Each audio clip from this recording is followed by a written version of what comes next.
Müəllimlərlə dərsdən yeni çıxmışam. MİQ imtahanı üçün hazırlığımız var idi və bu dərsdə biz buğmayaqlılar sual-cavab edirdik. Bu sual-cavabda həşəratların stigma sayını soruşurdum. Bilirsiniz ki, yeni 2025 TİM test topusunda da bununla bağlı maraqlı suallar var. İndi sizə bu haqda bir düstur söyləmək istəyirəm. Mən uydurmuşam bu düsturu. Bundan istifadə edərək məsələləri sürətli həll edə bilərsiniz. Biz bilirik ki, həşəratın döş və qarıncıq buğumlarında stigma olur. Hər buğumda 2 ədəd stigma olur. Lakin birinci döş buğumu və sonuncu qarıncıq buğumu stigmadan məhrumdur.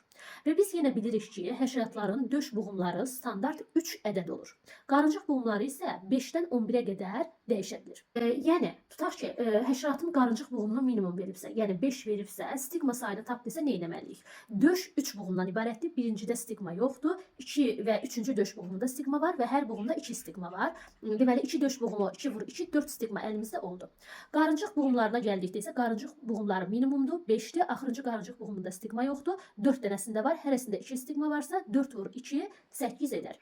4 dənə döş buğumundan 8 dənə qarıncıq buğumundan toplasaq 12 dənə stigma tapmış olarıq. Bəs yaxşı, bunu hər dəfə belə hesablamasaq olarmı? Yəni bir düstur söyləyim sizə. Düsturu belə yadda saxlaya bilərsiniz. Döş üstə gəl qarıncıq, çıx 2 vur 2. Bu düsturdan istifadə etsəniz hər zaman özünü doğruldacaq. Döş buğumları standart 3-dür. Üstə gəl qarıncıq buğumları 5. 3 üstə gəl 5 elədi 8. 8 çıx 2 etdi 6.